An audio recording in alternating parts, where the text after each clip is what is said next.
Real life Iron Man, risk taker, innovator and one of the most adventurous businessman, Elon Musk के बारे में आज हम बात करेंगे और इनकी लाइफ के कुछ पागलपन भरे किस्से आपके साथ शेयर करेंगे जो कि यकीनन आपका दिमाग हिला देंगे।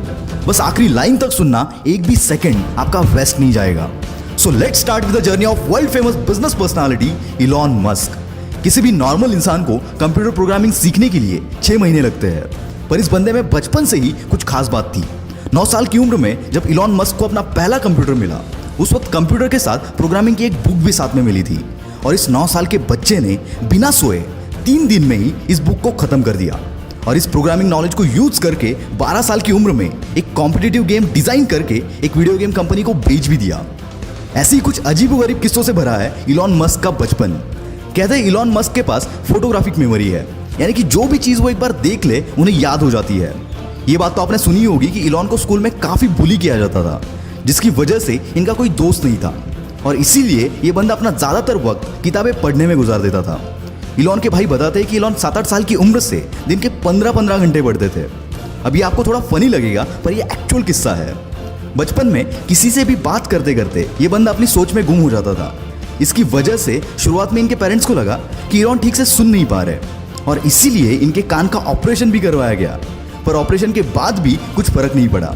और फिर उनको पता चला कि इनका फोकस लेवल इतना ज़्यादा है कि अगर ये कुछ सोच रहे होते हैं तो उन्हें आसपास की आवाज़ें तक सुनाई नहीं देती। वैसे तो इलॉन बचपन से ही इनोवेटिव होने के साथ साथ बिजनेस माइंडेड भी थे, वरना कौन सा 12 साल का बच्चा खुद का प्रोडक्ट बनाकर कंपनीज को बेचने की सोचता है। 17 साल की उम्र में इलॉन पेंसिल्वेनिया यूनिवर्सिटी में एडमिशन लेकर कनाडा शिफ्ट हो गए और वहाँ उनके कुछ दोस्त भी बने। उनके क्लासमेट्स को वाइल्ड पार्टीज का बहुत शौक था, पर एज रेस्ट्रिक्शन के चलते वो पार्टीज को अटेंड नहीं कर पाते थे। इस पर इलॉन और उनके फ्रेंड ने मिलकर एक जुगाड़ लगाया।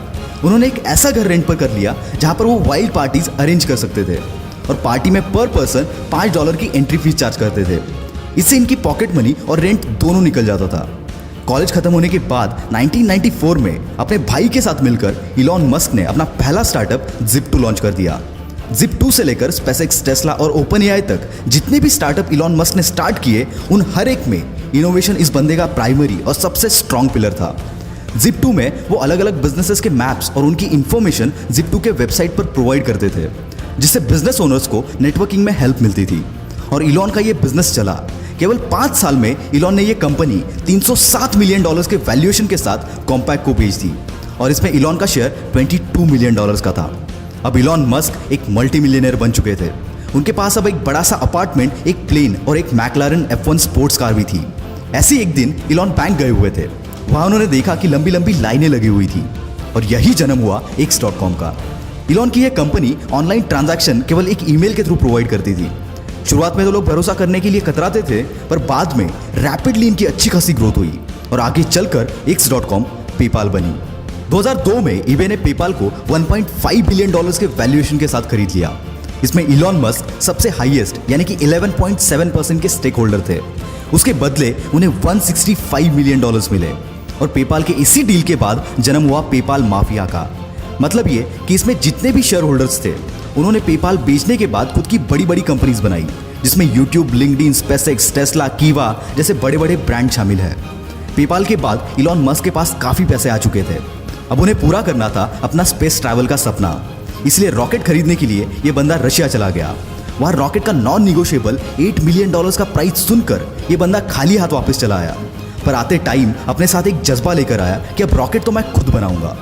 पर किसी भी चीज को जीरो से शुरू करना इतना आसान नहीं होता, कई बार हार का सामना भी करना पड़ता है। पर इस बंदे ने किताबें पढ़कर एक्सपेरिमेंट कर करके रॉकेट को बनाना चालू किया। साथ ही इलेक्ट्रिक कार बनाने वाली कंपनी टेस्ला में भी इन्वेस्ट किया, पर इतनी कोशिशों के बावजूद नाकामयाबी बंदे का पीछा छोड़ने को तैयार नहीं थी। एक के बाद एक रॉकेट्स के टेस्टिंग फेल हो रहे थे।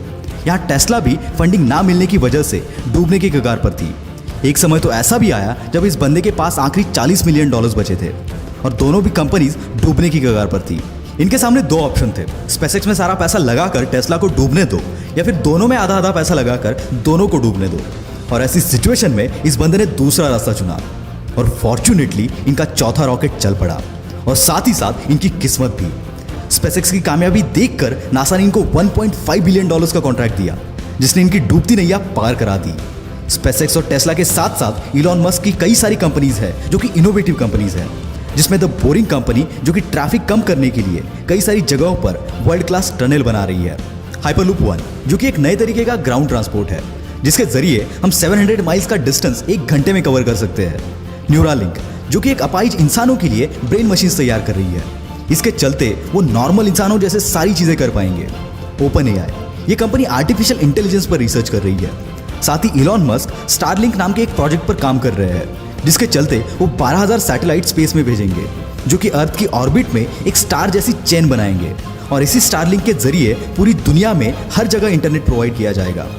दोस्तों जहां पर किसी भी नॉर्मल बंदे की सोच खत्म हो जाती है वहां इस बंदे की सोच शुरू होती है और यही बात इन्हें इलॉन मस्क से द इलॉन मस्क बनाती है। दोस्तों बिग शॉट की अगली स्टोरी आप किस पर देखना चाहते हो कमेंट में जरूर बताना। वीडियो में दम हो तो सब्सक्राइब करो और वीडियो को फैला दो यार। This is will power star signing off for the day. Bye bye.